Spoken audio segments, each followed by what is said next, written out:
आगे चलते हैं, आगे अपने पास आ गया विल्सन्स डिजीज़। इसमें क्या है, आप देखोगे कि हेपेटाइटिस का सिनेरियो देगा, एएलटी स्लाइटली रेज़्ड होगा और मार्कर्स नेगेटिव होंगे। कोई आई फाइंडिंग्स होना, साथ में हेपेटाइटिस होना। तो आप बेस्ट टेस्ट, सूटेबल टेस्ट क्या है? इनिशियल सूटेबल टेस्ट यही है, सीरम सर्वुलोप्लाज्मिन करवा लो, इसका लेवल कम होगा। तो बाकी ये चीज़ें ये हम आगे देख लेते हैं अभी। विल्सन डिजीज़ है, इसमें क्या होता है, कॉपर की ज़्यादा हो जाती है। विल्सन डिजीज़ में केएफ रिंग्स मिलती हैं आँख के अंदर। विल्सन डिजीज़ के अंदर एक पेशेंट आया है, उसका ना सेरुलोप्लाज्मिन कम है, तो आप क्या करवाओगे, आप ये केएफ रिंग्स करवा लो। अदर फाइंडिंग ये मिलेगी आपको। इन हेपेटिक कॉपर ज़्यादा हुआ है, सेरुलोप्लाज्मिन कम है, केएफ रिंग मिलेगी आपको। केएफ रिंग्स मिल रही है तो आप यूरिन में भी कॉपर ज़्यादा आएगा। ठीक है, इसकी ये प्रेजेंटेशन है कि सेरुलोप्लाज्मिन कम होगा, ब्लड सीरम कॉपर ज़्यादा होगा, यूरिनरी कॉपर ज़्यादा होगा। ये फाइंडिंग्स हैं। एक 22 साल का बंदा है, उसको ना माइल्ड जॉन्डिस है और साथ में क्या इन्वेस्टिगेशन करवाओगे? अच्छा, रिथिंग जर्किंग मूवमेंट्स होते हैं। रिथिंग मूवमेंट्स होती है ये, वो ना ऐसे ऐसे जब पियानो नहीं हम करते, इस तरह स्लो मूवमेंट्स होती हैं हाथों की, ये रिथिंग मूवमेंट्स होती है। और जर्किंग मूवमेंट्स मतलब अचानक से ऐसे, ठीक है, ये जर्किंग मूवमेंट्स होती है। Excess drooling and multiple joint pains हैं, मतलब नर्वस सिस्टम इन्वॉल्व हो रहा है। बायलैटरल हाइपोटेंस बेसल गैंग्लिया है, केएफ रिंग्स मिलेगी, बात खत्म। Increase urinary copper excretion, hepatolenticular degeneration, इस विल्सन को ही कहते हैं। मतलब एक तो जिगर को इफेक्ट करिए, दूसरा लेंस को, आंखों को इफेक्ट करिए। इसमें ना कॉपर कंसंट्रेशन ज़्यादा हो जाती है, इसकी वजह से चीज़ें मुतासिर होती है। सिरुलोप्लाज्मिन करवाएंगे, कब करवाएंगे? अगर आंखों पे भी कुछ मसला आ रहा है और साथ में माइल्ड जॉन्डिस भी है तो। विल्सन डिजीज को सिरुलोप्लाज्मिन से डायग्नोज करते हैं, ठीक है, डिक्रीज होगी सिरुलोप्लाज्मिन। बेस्ट टेस्ट कौन सा विल्सन डिजीज को डायग्नोज करने के लिए? लिवर बायोप्सी करवाओगे, उस पर आपको कॉपर मिलेगा ज़्यादा लिवर के अंदर। ठीक है, मोस्ट एक्यूरेट यही है। येलो ब्राउन ग्रेन्यूल्स मिल रहे हैं आपको लिवर सेल्स के अंदर, तो जो कि स्टेनिंग में ब्लू हो जाते हैं। क्या सजेस्ट करते हैं? हिमोसिडिन। अच्छा, येलो ब्राउन ग्रेन्यूल्स वैसे भी मिलते हैं, वो होता है लिपोफ्यूसिन। लिपोफ्यूसिन क्या होता है कि है ना, हमारे जब हिपेरोसाइट्स, आपको पता है कितने मेटाबॉलिकली एक्टिव हैं, उनमें ना वेर एंड टेयर चलता रहता है। तो कुछ चीज़ें जो बिल्कुल ही मतलब नहीं, जिनको वो रीयूज कर पाते या फिर एक्सक्रीट कर पाते, तो सेल्स के अंदर ना वक्त के साथ साथ, उम्र के साथ साथ इकट्ठे होते जाते हैं कुछ डेब्रिस सा। जो डेब्रिस सा होता है ना, उसको कहते हैं लिपोफ्यूसिन। और वो आपको ना, उसको देखें ना, तो वो भी आपको इसी तरह नजर आता है, येलो ब्राउन ग्रेन्यूल्स। लेकिन उसको ना, जो प्रूसियन स्टेन होता है, प्रूसियन ब्लू स्टेन, वो वो हम लोग वो यूज़ करते हैं डिफ्रेंशिएट करने के लिए। अगर उसको स्टेन करने से वो ब्लू हो जाए वो, तो इसका मतलब है वो हिमोसिड्रीन है। सही है ना? मतलब हिमोसिड्रीन मतलब कि वो आयरन डेपोजिशन ज़्यादा हुई है। ठीक है ना? इन लिवर डिजीज कौन सा, अगर लीवर का मसला होगा तो कौन सा एंजाइम कम हो जाएगा? ये स्यूडोकोलिनेस्टरेज एक एंजाइम है, ये कम हो जाएगा। ये लीवर प्रोड्यूस करता है, सीधी सी बात है। और इसका फंक्शन क्या होता है? इसका फंक्शन अभी याद करना ज़रूरी नहीं है। मोस्ट कॉमन हीमोडायनेमिक चेंज सीएलडी में क्यों आता है? जब एल्ब्यूमिन कम होती है, सारा का सारा पानी बाहर निकल जाता है, हाइपोटेंशन होती है बंदे को। एक्यूट और क्रोनिक लिवर डिजीज में कैसे पता चलेगा? जब एल्ब्यूमिन से मदद से पता चलता है। एल्ब्यूमिन है ना, जब बंदे का लिवर फेल हो जाए, लिवर काम करना छोड़ दिया, तो फौरन नहीं खत्म होता। इसकी मतलब जो ब्लड में मौजूद होता है वो रहता है 21 दिन तक ना, हाफ लाइफ की वजह से वो रहता है ब्लड में। तो प्रेजेंट एल्ब्यूमिन के खत्म होने की, ना बनने की प्रेजेंटेशन नहीं आती। तो वो तभी आएगी जब 21 दिन तक भी नहीं दोबारा सही हुआ है, फिर ना बना, तो आपको पता चल जाता है कि ये क्यों अभी भी अचानक, अभी भी डिजीज आजकल में हुई है कि इसको हो गए हैं कुछ दिन। अच्छा, 57 ईयर ओल्ड मेल है, उसको ना अल्कोहलिज्म की हिस्ट्री है, पेन जॉन्डिस हाइपर बिलिरुबिनीमिया के साथ आया है। एएलटी भी ठीक है, एएलटी भी ठीक है, बिलिरुबिन 6.5 है। तो क्या leakage of these blood kilo, AST ALT मतलब जो ये आ रहे हैं ब्लड में, तो क्यों आ रहे हैं? ये हेपेटोसाइट डैमेज हो रहे हैं तो आ रहे हैं। एसिटोमेनोफिन, जो पेनाडोल है, पेनाडोल की 20 गोलियां काफ़ी है बंदे को मारने के लिए। इससे ना एक्सटेंसिव नेक्रोसिस होती है, जिगर बहुत ज़्यादा तबाह होता है। मतलब कि इतना होता है कि ये ना जो वो होता है ना hepatic failure, fulminant hepatic failure, उसमें भी बंदा चला जाता है इसकी वजह से। एक लड़की है इमरजेंसी रूम में, ये 100 टैबलेट्स खा के आई है पैराडोल की। लिवर बायोप्सी करेंगे तो कुछ मिलेगा ही नहीं, एक्सटेंसिव नेक्रोसिस मिलेगी। Major storage of iron in body कहाँ होती है? लिवर में होती है, ठीक है। Highest regenerative property among body tissues is liver. अच्छा, लिवर के अलावा ना वैसे बाकी चीज़ें भी काफ़ी हैं, मतलब स्किन भी है जो कि काफ़ी रीजनरेटिव प्रॉपर्टी शो करती है, और गट भी है जो काफ़ी शो करती है, लेकिन आई गेस यहाँ ये मुराद है लिवर का ये कैपेसिटी है कि इसका ना मतलब 70% भी मेरा ख्याल है इसको निकाल दिया जाए ना तो ये रीजनरेट कर सकता है। तो इस तरह देखा जाए तो इसकी है इतनी ज़्यादा कैपेसिटी। तो कई वीक्स पार्शियल लिवर रिसेक्शन की थी, तो कई हफ्तों बाद दोबारा हो गया। क्यों हो गया? क्योंकि सेल्स की तादाद बढ़ गई, हाइपरप्लेजिया हो गया। पार्शियल हिमाटेक्टमी हमने की, कितने अरसे में हो जाएगा? सिर्फ 1 से 2 हफ्ते में दोबारा लिवर बन जाएगा। पार्शियल 6 से 15 दिन बनते हैं। अच्छा, एक बंदा है उसको ना लिवर ट्रांसप्लांटेशन की है, तो कौन सा पैथोजन है जो उसकी डेथ काज करेगा? सीएमई, ये वो होता है ना इम्यूनो कम्प्रोमाइज पेशेंट्स को भी इफेक्ट करता है, तो आप इम्यूनोसप्रेसिव थेरेपी दोगे तो उसमें ये एक्ट करेगा। Least chance of transplant rejection, अच्छा ये खास प्रॉपर्टीज हैं, लिवर है तो इस वजह से लिवर की ट्रांसप्लांट काफ़ी अर्सा पहले ही शुरू हो गई थी। तो HLA sampling not compatible yet, no मतलब HLA सैम्पलिंग आपने की वो कंपेटिबल नहीं थी, उसके बावजूद भी रिजेक्शन नहीं हुई, तो वो लिवर में ही ऐसी खास प्रॉपर्टी है। अच्छा, कौन सी ड्रग है जो कंट्राइंडिकेटेड है CLD में? पेंटाजोसिन, ये एक ओपिएड है और इसको लिवर मेटाबोलाइज करता है जिस तरह बेंजोडाइजेपीन्स हैं, तो आप दोगे तो उसका साइड इफेक्ट्स आएंगे, नहीं देनी होती। अच्छा, कौन सा ऐसा एनेस्थेटिक है जो लिवर की ब्लड सप्लाई को कम करता है? ये हेलोथेन है। हेलोथेन जो है ना ये इनहेल्ड एनेस्थेटिक है, वैसे ज़्यादातर सवाल एनेस्थीसिया वालों के आगे हैं, एक दो जो सवाल हैं। ये हेलोथेन है, ये इनहेल्ड एनेस्थेटिक है, और यूँ होता है कि बाद पहले यूज़ होती थी, अब इतनी यूज़ नहीं होती है हेलोथेन।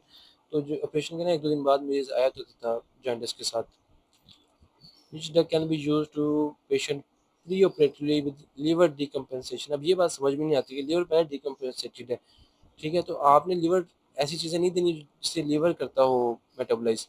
तो कह रहे लोराजिपैम, लोराजिपैम तो बेंजोडाइजेपिन है, उसको तो लिवर करता है, तो मुझे इस चीज़ से समझ नहीं आई। 55 साल का बंदा है, अल्कोहलिक, लिवर डिजीज के साथ माइल्डली एलिवेटेड लिवर एंजाइम्स है, और जब हम लोगों ने किया ना एच ट्रेनिंग तो अपने क्लियर स्पेसिस मिली, मतलब ये सेल है और सेल के अंदर ना काफ़ी ऐसे क्लियर मिला, तो ये तो फैट था ना जो बाद में वो निकल गया, तो मतलब फैटी था टिश्यू सारा, तो वो ट्राइग्लिसराइड्स की वजह से हुआ। अगर आप कहते हैं ये इसका मतलब क्या सवाल है इसमें, ये है कि हम लोग के ना बाज़ प्रोटीन्स ऐसी होती हैं जिसके साथ जिस तरह के ट्रांसफेरिन जो है या फिर सेलुलोप्लाज्मिन है, ये ना ग्लाइकोप्रोटीन्स हैं, इनके अंदर प्रोटीन्स भी हैं, और ग्लाइको कंपोनेंट है इनका ये बड़ा ज़रूरी है। अगर ग्लाइको कंपोनेंट निकाल देना तो लिवर इनको फ़ौरन अपटेक करके इनको मेटाबोलाइज कर दे। तो यहाँ बस वही कंसेप्ट पूछा हुआ है कि some carbohydrates bound to serum proteins निकालने से क्या होता है? रैपिड अपटेक होता है और डिस्ट्रक्शन हो जाती है उनकी लिवर के through. Breakdown of erythrocytes, bilirubin बनेगा जो कि प्लाज्मा के एल्ब्यूमिन के साथ जाके चला जाएगा लिवर तक। अच्छा, आर्टेरियल थ्रोम्बोसिस लिवर को इतना इफेक्ट नहीं करती, उसकी वजह यह है कि इसकी डुअल ब्लड सप्लाई होती है। इसको ना देखो वीनस भी आ रही है, उसको पैटिक आर्टरी भी आ रही है, और उसके अलावा इसको पोर्टल वेन भी आ रही है। Which blood vessel allows the liver to perform detoxification? Portal vein. Drugs are metabolised by liver, urea cycle के थ्रू यूरिया लिवर ही बनाता है। आर्टेरियल थ्रोम्बोसिस लिवर का कुछ नहीं खास बिगाड़ पाती। लीस्ट चांस ट्रांसप्लांट रिडक्शन का लिवर में है। Metabolic fuel for liver post absorptive phase में। पोस्ट ऑब्जॉर्प्टिव फेज होता है जो मतलब फास्टिंग वाला फेज कह लो, कि मतलब खाने के ना तकरीबन 4 से 6 घंटों के बाद जो शुरू होते हैं। तो इसमें यह है कि लिवर नो डाउट ग्लूकोनियोजेनेसिस भी कर रहा होता है, नो डाउट ग्लाइकोजन की ब्रेक डाउन कर रहा होता है, नो डाउट कीटोन्स भी बना सकता है, लेकिन लिवर है ना, लिवर अपने लिए कुछ भी यूज नहीं करता, वही सब कुछ ना ब्रेन के लिए रखता है, अपनी खुद फैट्स पे गुजारा करता है जो एडिपोज टिश्यू से आ रहा होता है। तो यहाँ यही बात पूछी हुई है। अच्छा, येलो ब्राउन ग्रैन्यूल्स मिले लिवर के अंदर, हमने जब स्टेन किया तो ब्लू हो गया, तो हेमोसिड्रिन था। येलो ब्राउन ग्रैन्यूल्स मिले लिवर के अंदर सजेस्टिव ऑफ लिपोफ्यूसिन, ये दूसरी चीज आ गई। लिवर कोफर सेल्स मिले और ग्रैन्यूल्स बिकेम ब्लू, जब ब्लू हुए ना प्रोटीन ब्लू रिएक्शन के साथ, अब ये हेमोसिड्रिन है। Haemostatic changes in liver decrease is increase PT, पहले ऐसे मैंने छोड़ भी देखा था इसमें, चलिए ठीक है। हेपेटिक मैलिग्नेंसी सबसे कॉमन कौन सी है? खुद की लिवर की एचसीसी इतना कॉमन नहीं है जितना लिवर में हर जगह से देखो मेट्स आ जाते हैं। कोलोन तो सारी कोलोन आ गई, स्माइल सारे मेट्स उठ के, क्योंकि पोर्टल वेन यहाँ आ रही होती है। Bone metastasis is not a feature of liver cell carcinoma, का एक फीचर नहीं है, ऐसा ही है। अच्छा, लिवर क्लोन के कहाँ जाएंगे? लिवर में जाएंगे, अभी बात की हमने। एक कैपेट मेडुसा के साथ आई है, तो पैरा अम्बिलिकल वेन्स, यहाँ भी पोर्टोसिस्टेमिक शंट होते हैं, नीचे से पैरा अम्बिलिकल वेन्स आ रही होती हैं, ऊपर से सुपरफिशियल अम्बिलिकल वेन्स होती हैं, तो उनका एनास्मोसिस होता है वहाँ प्रेशर ज़्यादा होने से। एक प्रेग्नेंट लेडी आई है, बाइल डक्ट ऑब्स्ट्रक्शन है, जीजीटी चेक कर लो। अच्छा, यहाँ वैसे ना प्रेग्नेंट लेडीज में ना वो होता है कि गाल ब्लैडर में ना स्टेसिस ज़्यादा होती है, तो जिसकी वजह से ना वहाँ स्टोन्स बनने का रिस्क ज़्यादा होता है, और वो यही बात करें कि अब स्टोन बाइल डक्ट ऑब्स्ट्रक्शन के साथ भी आ गई है, तो हाईली सस्पिशन बन गई कि हाँ स्टोन ही है। और आपको पता है, जब स्टोन जब जब कोलिस्टेसिस हो ना, तो फिर वो जीजीटी ज़्यादा रेज करते हैं as compare to ALT AST. तो बस यहाँ ये मुराद दिया है उसने। आगे देख लेते हैं। अगर अगर अच्छा, test use to best monitor hepatitis B, SGPT, ठीक है, एएलटी एएसटी हम इस साइड टेस्ट करवाते हैं, आपको पता है ये एएलटी था ऑप्शन में सिर्फ। टाइप ऑफ जॉन्डिस में डिफरेंशिएट, टाइप ऑफ जॉन्डिस में कैसे डिफरेंशिएट करते हैं? डायरेक्ट बिलिरुबिन से कर सकते हैं हम, उसके अलावा ये जीजीटी टेस्ट से कर सकते हैं। अगर जीजीटी बहुत ज़्यादा रेज है तो इसका मतलब है कि ये ऑब्स्ट्रक्टिव है। अगर जीजीटी इतना रेज नहीं है तो मतलब हिपैटिक या प्री हिपैटिक, इस तरह मतलब इस तरह डिफरेंशिएट कर सकते हैं। क्यों क्यों एएलटीएसटी ज़्यादा हो जाता है वायरल हेपेटाइटिस में? क्योंकि वो सेल्स मर रहे होते हैं, प्लाज्मा मेम्ब्रेन डैमेज हो रही होती है। नटमेग लीवर, ये ना राइट हार्ट फेलियर में जो काफ़ी ऐसा कंजेशन होती है ना ज़्यादा लिवर के अंदर, तब ये क्रोनिक पैसिव कंजेशन की वजह से वो मिलता है हमें नटमेग लीवर। हिस्टोपैथोलॉजिकल फाइंडिंग है। एएसटी एएलटी को बनाने के लिए ना विटामिन बी 6 चाहिए। ये सवाल, ये बात पता है क्या है, कैसे याद रख सकते हैं आप? कि अगर सपोज एक पेशेंट है, उसको ना आइसोनियाजिड चल रही थी और उसको ना विटामिन बी 6 की होगी डेफिशिएंसी। अब जब बी 6 की डेफिशिएंसी होगी ना, तो इसने एएसटी एएलटी बनाना कर दिया कम। ऐसे पेशेंट में अगर अगर ऐसे पेशेंट में हेपेटाइटिस होता है, तो उसका एएसटी एएलटी इतना एलिवेट नहीं होगा, क्योंकि पहले ही नहीं बन रहा। तो ये कंफ्यूज करेगा हमें। तो उसकी एक रीज़न ये हो सकती है कि इनमें विटामिन बी 6 की डेफिशिएंसी है, जिसकी वजह से नहीं हो रहा है मसला। आई समझ? लीवर और गाल ब्लैडर की बाइल में क्या फ़र्क है? मैंने आपको पहले ही बता दिया था कि बाइल साल्ट से ज़्यादा होंगे तभी स्टोन्स बनते हैं गाल ब्लैडर में। एसजीपीटी को एएलटी भी कहते हैं। हेपेटाइटिस बी की मॉनिटरिंग के लिए किसी के लिए भी एएलटी बेहतर है। फीवर, जॉन्डिस है, डिक्रीज एपेटाइट है, राइट हेपेटिक पेन है। इन्वेस्टिगेशन कौन सी करवाएंगे? जो हम करवाते हैं, एएसटी करवाएंगे, एएलटी कराएंगे, बिलिरुबिन करवाएंगे। यही ऑप्शन था सही। अभी जो पढ़ेंगे तो आपको उधर एमसीक्यूज में काफ़ी इजीली समझ आ जाएगी। ये सारा जॉन्डिस हो रहा है उस बंदे को, और अब है ना ड्रग ली थी उसने किसी को एक्ट से, मतलब किसी किस्म का कोई ड्रग इंड्यूस्ड है, तो एंजाइम, या फिर ड्रग इंड्यूस्ड नहीं, सॉरी, कोई ड्रग मतलब उसने ली है। जिस तरह पैनाडोल वगैरह हम ज़्यादा ले लें, तो उसी तरह कुछ, क्योंकि लिवर ने मेटाबोलाइज करना था, तो लिवर डैमेज हो रहा है, एएलटी रेज होगा।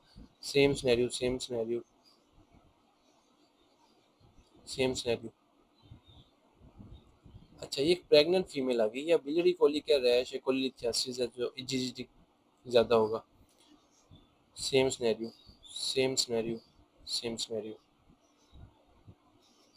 अच्छा, वही है, एएसटीएलटी क्यों एलिवेट हो जाते हैं हेपेटोसाइट में? ब्रेन डैमेज होती है।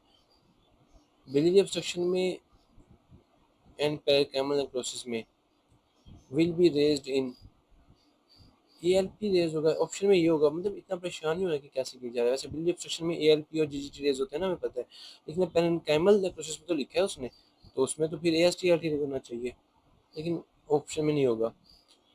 ऑब्स्ट्रक्शन हुई है बाइल फ्लो की, एएलपी रेज होगा। अच्छा, अगर हाँ बाइल बिलियरी ऑब्स्ट्रक्शन है ना, तो उसकी वजह से पेरेन्काइमल बैकफ्लो की वजह से अगर हो रही है, तो एएसटीएलटी इतना रेज नहीं होता। ओल्ड वुमेन है, जॉइंटिस है, बिलियरी कोलिक है, कोलिलिथियासिस है, एएलपी रेंज है।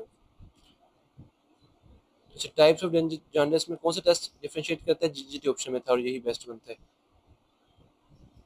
बाइल डक्ट डैमेज होगा, एएलपी ज़्यादा होगा। लीवर और बाइल डक्ट को डैमेज होगा, एएलपी ज़्यादा होगा। कोलिसिस्टेक्टमी की बाइल ऑब्स्ट्रक्शन का सिनेरियो है, एएलपी ज़्यादा होगा। बिलियरी स्टोन्स आ रहे हैं, ऑब्स्ट्रक्शन कर रहे हैं, एएलपी ज़्यादा होगा। बिलियरी ऑब्स्ट्रक्शन है, एएलपी ज़्यादा होगा। गाल स्टोन्स आ रहे हैं, बिलियरी ऑब्स्ट्रक्शन कर रहे हैं, एएलपी ज़्यादा होगा। जीजीटी भी ज़्यादा होगा, दोनों ही ज़्यादा होंगे ना। जॉन्डिस है, बिलियरी कोलिक है, कोलिलिथियासिस है, और बाद में कौन सा होगा? एएलपी ज़्यादा होगा। अच्छा, एंजाइम बिलियरी ऑब्स्ट्रक्शन है, एएलपी ज़्यादा होगा। बिलियरी ऑब्स्ट्रक्शन है, एएलपी ज़्यादा होगा। Biliary obstruction to the biliary flow है, एएलपी ज़्यादा होगा। फीमेल है, एपिगैस्ट्रम में पेट है, दर्द है, उल्टी है, एएलपी ज़्यादा है। गाल स्टोन्स है, बिलियरी ऑब्स्ट्रक्शन है।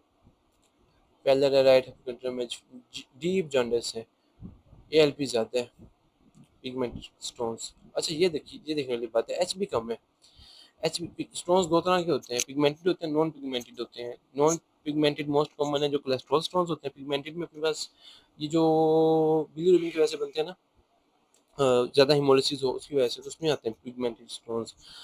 तो अब यही कह रहे हैं, जब खून कम है और एएलपी ज़्यादा, मतलब स्टोन्स बने पड़े हैं, तो मोस्ट प्रोबेबली वो कौन से हैं? वो पिगमेंटेड स्टोन्स हैं। तो ऐसे में हम लोग ना खून की कम, मतलब हिमोलिटिक डिजीज के मतलब सोचेंगे कौन सी है जिसने ये काम करवाया है, पिगमेंटेड स्टोन होगा।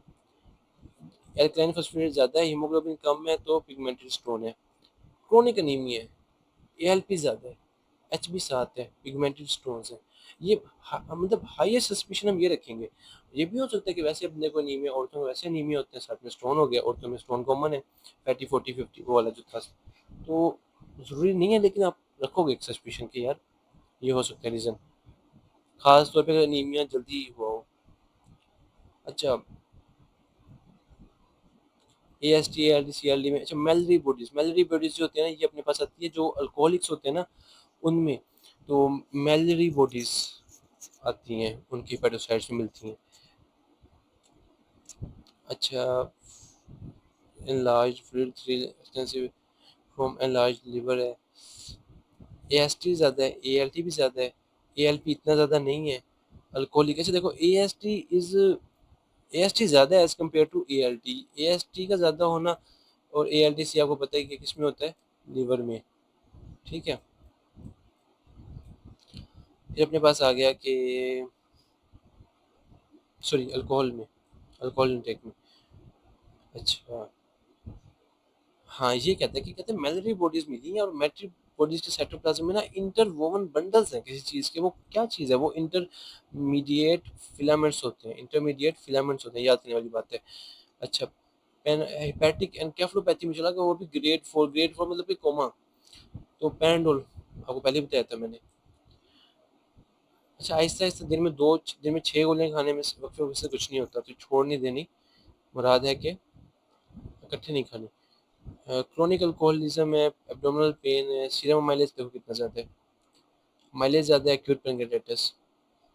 माइलेज ज़्यादा है, एक्यूट पेनक्रेटाइटिस। 10 है बिलिरुबिन। एएलपी कितना ज़्यादा है? विच ऑफ द, जब एएलपी इतना ज़्यादा है मतलब ऑब्स्ट्रक्शन है और एक्स्ट्रा हिपैटिक कोलिसिस्टेसिस है, कोलिस्टेसिस है। वैसे वैसे ये डिसाइड तो नहीं होता कि एक्स्ट्रा है कि इंट्रा है, लेकिन ऑप्शन में एक्स्ट्रा यही होगा। अच्छा, ये हम आगे बल्कि इधर ही देख लेते हैं, थोड़ी सी चीज़ें कंफ्यूजिंग है। अब एक चाइल्ड है, जॉन्डिस है, उसे टोटल बिलिरुबिन करवाई तो 10 थी और डायरेक्ट 9 थी, मतलब मेजरली क्या है, कंजुगेटेड हाइपरबिलिरुबिनेमिया ना। तो तो ड्यूबिन जॉनसन सिंड्रोम में ये होता है। ऑप्शंस में यही होगा एक जिसमें होता है। तो ड्यूबिन जॉनसन सिंड्रोम में क्या होता है? ड्यूबिन जॉनसन और जो है अपने पास दूसरा ये रोटर सिंड्रोम। इसमें मेन इशू ये हो रहा है कि जो, मतलब मैंने यूँ याद की है मैंने अपने लिए, कि इनमें ना इतनी रेयर बीमारी है, तो इसलिए मैं बस ऐसे याद किया है कि ड्यूबिन ड्यूबिन डस्टबिन से निकला है। ड्यूबिन डस्टबिन। तो इसमें जो लीवर है वो कंजुगेट तो कर लेता है, लेकिन उसके बाद ना उसको डस्टबिन में फेंक नहीं पाता। उसको ना किसी वजह से इसका कोई एंजाइम होता है जो रेफ्रिजरेंट होता है, तो ये ना उसमें गाल ब्लैडर में डक्ट में नहीं फेंक पाता। एज ए रिजल्ट पीछे कंजुगेटेड हाइपरबिलिरुबिnemia हो जाता है। और हीमोलिटिक जॉन्डिस है, जब ये तो सबको पता है कि उसमें अनकंजुगेटेड होगा। कंजेनिटल नॉन हेमोलिटिक क्रिगलर नजार है, टाइप 1 है, टाइप 2 है। टाइप 1 में यूडीपी जो कंजुगेशन करवाता है हमें पता है, वो एब्सेंट होगा बाकायदा तौर पे, लेकिन जो 2 में होगा, लेकिन होगा 2 नंबर, ठीक है? तो डिक्रीज कैपेसिटी वाला होगा, डिक्रीज काम करने वाला होगा। गिलबर्ट आ गया, ट्रिगर्ड बाय, अच्छा गिलबर्ट सिंड्रोम है, इसमें ऐसा सिनेरियो होगा कि बंदा है उसको ना बीच में कभी कभी ऐसे जॉन्डिस हो जाता है, माइल्ड सा होता रहता है। तो उसका यही है गिलबर्ट में ना, गिलबर्ट में वैसे यूडीपी का ही मसला होता है कि वो कंजुगेशन नहीं करवा पा रहा होता सही तरह, मतलब एक खास हद तक करवा रहा होता है, तो जब भी स्ट्रेस आता है, ज़्यादा बर्डन आता है, तो फिर नहीं करवा पाता, तो माइल्ड जॉन्डिस हो जाता है। कंजुगेटेड में अपने पास आ गए, ये सारे ही आ गए इसमें, ये भी आ गए और ये भी आ गए। अच्छा, येलो स्टेन्स आ रहे हैं डायपर में, तो बिलियरी एट्रेज है, ये भी बिल्कुल हार्ड एंड फास्ट रूल नहीं है, येलो स्टेन्स आ सकते हैं डायपर में, इवन कि आते भी हैं। हाँ, अगर साथ में पेल स्टूल आ रहा है, स्टूल पेल आ रहा है और साथ में यूरिन डार्क आ रहा है, अब आप कहोगे कि ये बिलियरी एट्रेसी है, या कुछ या कोई और चीज़ है, जॉन्डिस वगैरह कुछ और चीज़ है जो आपको बता दिया कि यार कोई मसला है, तब आप सोचोगे कि ऐसी कोई बीमारी है। वरना सिर्फ येलो स्टेन्स हैं और बच्चा खा पी रहा है, एक्टिव है, ग्रो भी कर रहा है, तो नॉट अ बिग इशू। बच्चा 6 माह का है, प्रीवियसली हेल्दी था, फर्स्ट टाइम जब जॉन्डिस के साथ प्रेजेंट किया, येलो स्टेन आ रहे हैं डायपर के अंदर, जॉन्डिस आ रहा है, हाइपर बिलीरुबिनीमिया, अब एबिलिटी हम सस्पेक्ट करेंगे। इन्फेंट है, सिक्स सिक्स वीक्स की एज पे ना उसे क्या हुआ कि जॉन्डिस है, डायपर है, बिल्कुल। अच्छा देखो, 6 हफ्तों के बाद, अगर पहले हफ्ते में हो तो हम तो फिजियोलॉजिकल भी सोच सकते हैं, तो लेकिन अब नहीं सोच सकते। 6 हफ्तों के बाद जाके उसको जॉन्डिस हो रहा है, डायपर स्टेन, बिलीरुबिन है, तो बिलीरुबिन बिलियरी एट्रेसिया। अच्छा, न्यूनेटल हाइपर बिलीरुबिnemia का मोस्ट कॉमन काज क्या है? फिजियोलॉजिकल। ये तो हर दूसरे तीसरे बच्चे को हमने देखा है, पीड्स वार्ड में काफ़ी बच्चों को देखा है। अच्छा, पेशेंट है, प्यूराइटिस है, एएलपी काफ़ी ज़्यादा है, तो एक्स्ट्रा हेपेटिक कोलेस्टेसिस है। 21 साल का बंदा है, इंटरमिटेंट माइल्ड जॉन्डिस है, नो बिलीरुबिnemia, टोटल बिलीरुबिन 42 है, डायरेक्ट 6 है, इन मतलब कौन सी है? मेजरली इनडायरेक्ट हाइपर बिलीरुबिnemia है, तो तो गिलबर्ट में होगा ये, ऑप्शन में ये होगा आई गेस, क्योंकि गिलबर्ट में आपको पता है, उसमें गिलबर्ट में ये वाला होता है ना, अपना अनकंजुगेटेड होता है ना, हाइपर बिलीरुबिnemia। आप यही याद करें ना कि किसमें कौन कौन सा होता है, तो आपको ऑप्शन से आइडिया हो जाएगा उधर। एक बच्चा है, जॉन्डिस है उसे, और ये सारी चीज़ें, वही ड्यूपिन वाला आ गया सिनेरियो। क्रिगलर नजार 2 में क्या होता है? 2 में होता है, लेकिन 2 नंबर होता है यूडीपी को। अभी के लिए इतना ही।